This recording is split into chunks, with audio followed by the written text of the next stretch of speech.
Cuando cae la noche en México, las historias que fueron olvidadas regresan. Bienvenidos a Leyendas y Relatos de México. No te olvides de suscribirte al podcast y seguir las cuentas de Facebook y TikTok.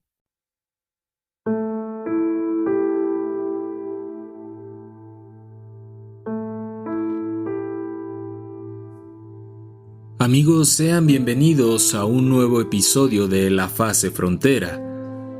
La historia de esta noche llegó desde Filadelfia y me la envió Brandon, nieto de un mexicano que durante muchos años vivió en esa ciudad y que cargó con una experiencia que, según su propia familia, nunca pudo olvidar del todo. Brandon me contó que creció escuchando este relato en reuniones familiares, casi siempre cuando su abuelo, Enrique, a quien todos en Estados Unidos terminaron llamando Henry, se animaba a recordar una etapa de su vida de la que no hablaba con cualquiera.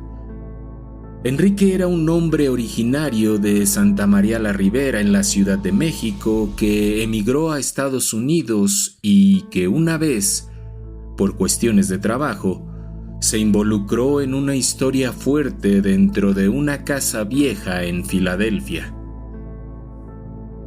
La casa no estaba habitada. Su dueño la había heredado y quería repararla para venderla, pero entre el deterioro del lugar y ciertas cosas que empezaban a pasar ahí dentro, la venta se había vuelto cada vez más difícil. Con el tiempo, Henry hizo amistad con ese hombre y fue así como terminó entrando en un asunto que lo marcó de por vida.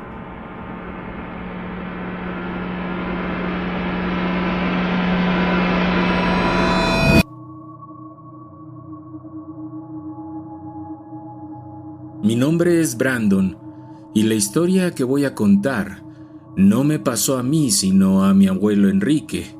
Aunque casi todo mundo lo conoció como Henry, mi abuelo nació en la Ciudad de México, en Santa María la Ribera, y siempre fue un hombre muy creyente, de esos que crecieron en una familia donde el catolicismo no era solamente una costumbre, sino una forma de entender el mundo y todo lo que pasaba. Desde que yo era niño escuché hablar de su barrio, de la vida en la ciudad, de la familia, de las iglesias. Mi abuelo no era un hombre que inventara cosas ni que alabara al miedo por diversión. Al contrario, cuando contaba algo lo hacía con ese tono de quien aprendió a respetar ciertos temas.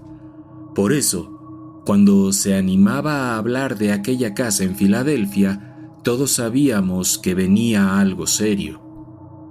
Mi abuelo llegó a Estados Unidos siendo todavía joven y como tantos otros trabajó de todo antes de acomodarse en algo fijo. Con los años, terminó dedicándose a las reparaciones, trabajos de carpintería, pintura, instalación de puertas, de marcos, reparación de escaleras y cualquier otra cosa relacionada con poner en pie o hacer habitable una casa vieja.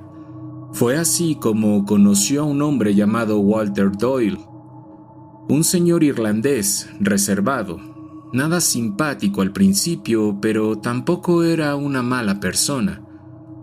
Walter había heredado una casa antigua en Filadelfia después de la muerte de una tía, y como quería venderla, empezó a buscar gente que le pudieran ayudar a repararla. La casa, según me contaba mi abuelo, estaba muy deteriorada. Por fuera se veía vieja, pero no ruinosa. El problema era al entrar. La madera estaba hinchada por la humedad. Algunas molduras ya no servían. Los pisos crujían más de lo normal y había zonas donde el olor a encierro se mezclaba con el de algo mucho más rancio, más antiguo, como si las paredes lo hubieran absorbido, después de tantos años que la casa tenía de abandono.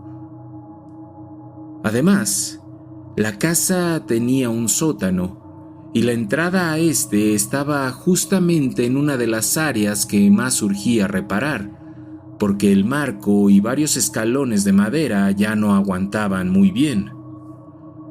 Cuando Walter le tomó confianza a mi abuelo, le contó que en su familia existía desde hacía mucho un rumor sobre esa casa. Según lo que él había escuchado de niño, su bisabuelo era un hombre que se encerraba por las noches en el sótano y hacía cosas que nadie supo explicar nunca con claridad. Nadie en la familia hablaba de que el hombre fuera brujo, pero sí se decía que aquel señor hacía invocaciones, recibía a personas extrañas y mantenía en la parte de abajo una especie de cuarto o espacio donde no dejaba entrar a nadie. Walter lo contaba con vergüenza.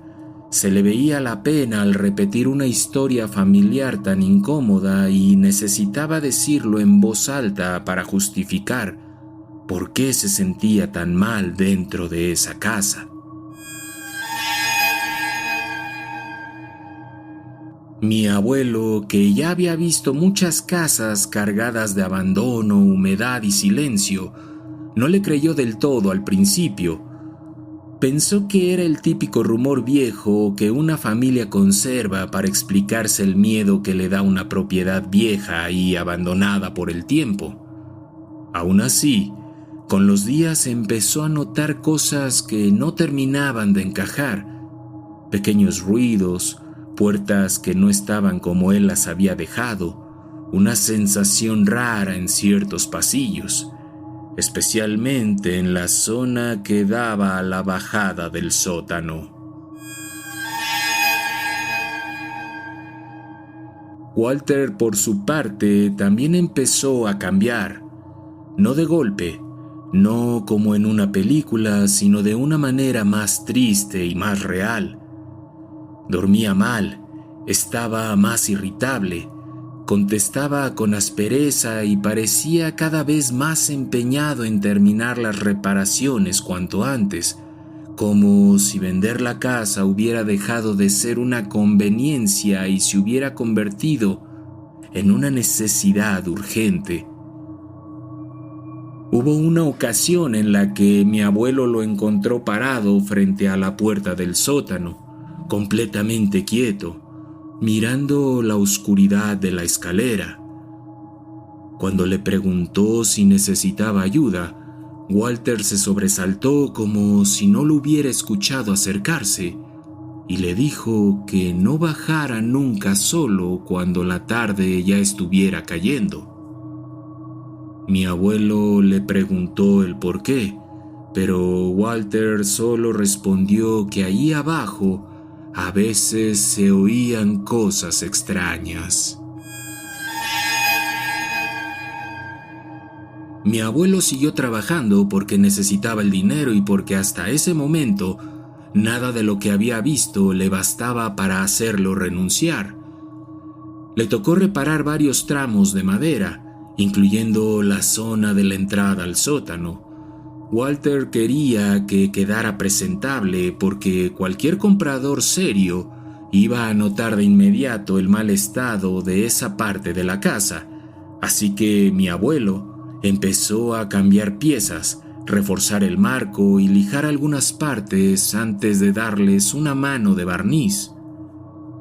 La tarde más fuerte de toda esa historia ocurrió un día en que Walter tuvo que salir a resolver unos asuntos y le pidió a mi abuelo que adelantara lo más posible la reparación de la entrada al sótano. Mi abuelo aceptó, ya que había trabajado varias veces solo ahí, y aunque el ambiente le incomodaba, todavía no se imaginaba hasta dónde podía escalar todo. Me decía que al principio la casa estaba en silencio, pero era un silencio raro, de esos que no te tranquilizan. El tipo de silencio donde cualquier mínimo sonido parece estar esperando turno para resaltar. Él estaba concentrado en la madera, con las herramientas abiertas a un lado, la lija, el barniz y la escalera del sótano frente a él. Desde donde trabajaba, no se alcanzaba a ver el fondo de la bajada, solo los primeros escalones antes de que la luz se perdiera más abajo. El primer ruido que lo hizo detenerse fue un crujido, no un crujido cualquiera, no el de una casa acomodándose, sino que fue el crujido seco y definido de un escalón de madera al ser pisado. Mi abuelo levantó la cabeza y se quedó escuchando. Pasaron unos segundos y volvió a sonar otro escalón, y luego otro. No era un ruido al azar, era como si alguien estuviera subiendo o bajando con lentitud, apoyando el peso en cada peldaño lo suficiente para que la madera se quejara. Mi abuelo pensó primero que Walter había regresado sin avisar.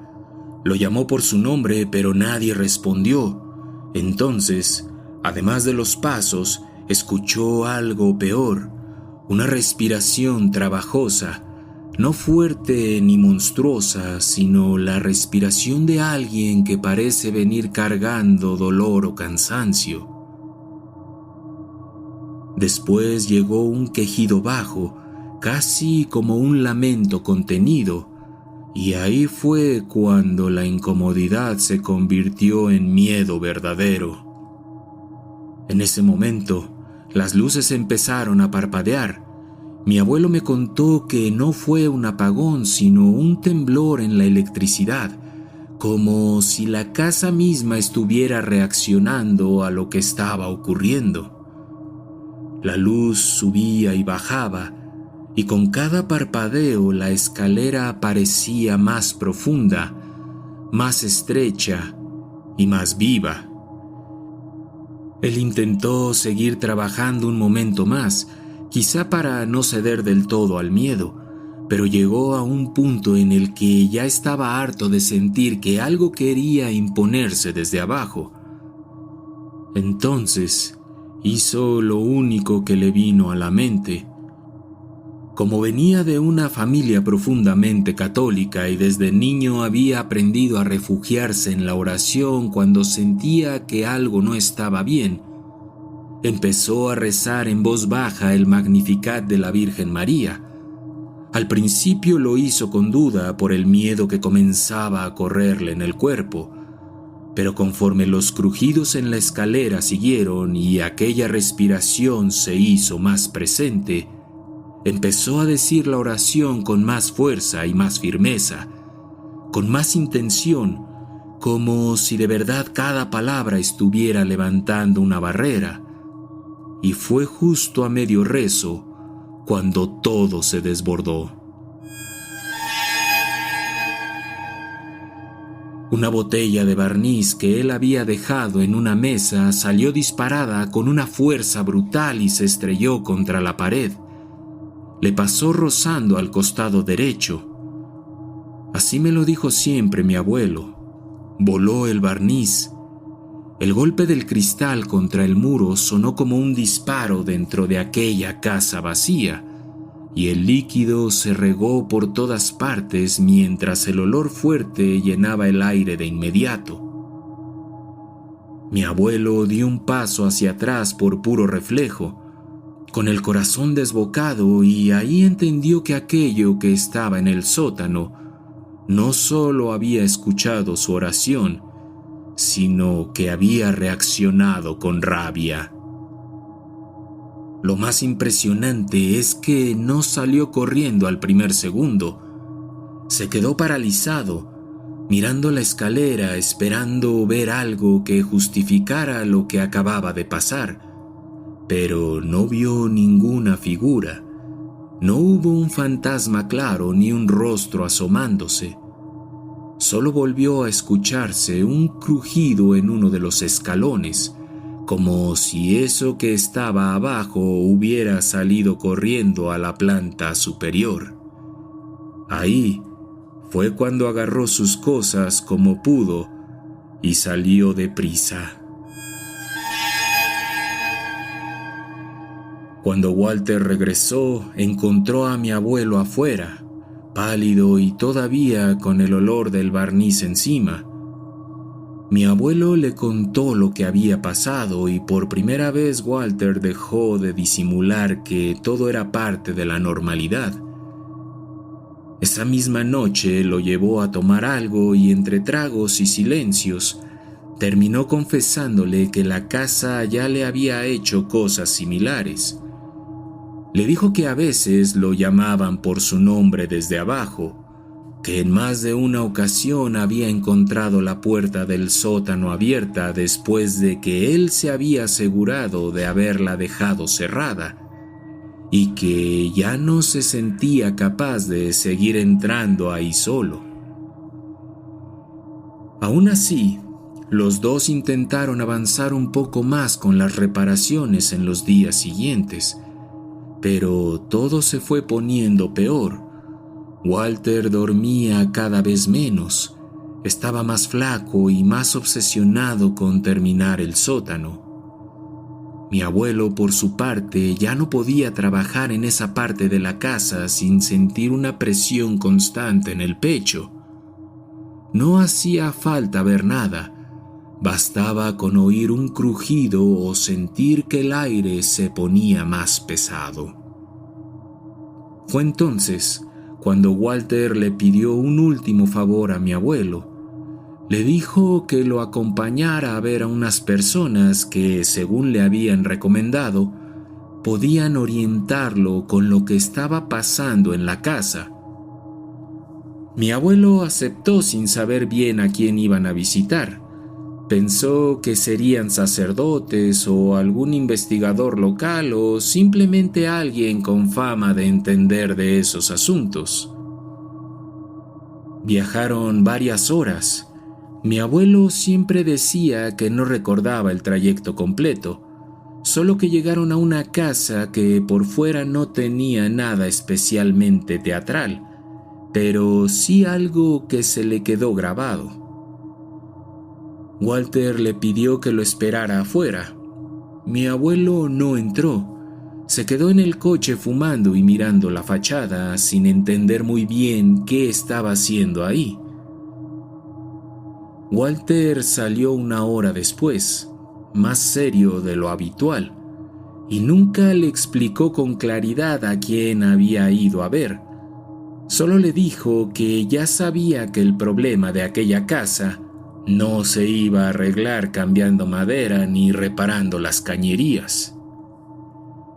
Mi abuelo siguió con su vida, trabajó en otras cosas, envejeció, tuvo hijos y luego nietos, y solo de vez en cuando, en reuniones familiares, cuando alguien tocaba el tema del miedo o de las casas cargadas, volvía a contar lo que había vivido con una seriedad que a todos nos imponía respeto. Nunca lo hacía para asustarnos ni para adornar la historia.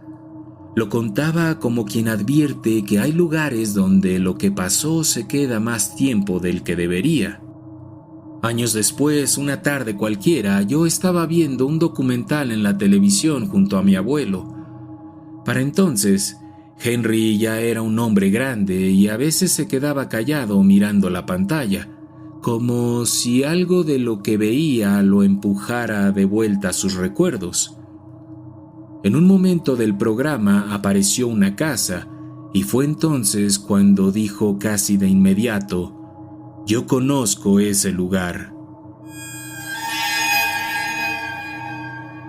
Yo pensé al principio que lo decía sin estar seguro, pero al mirarlo noté que se había puesto serio.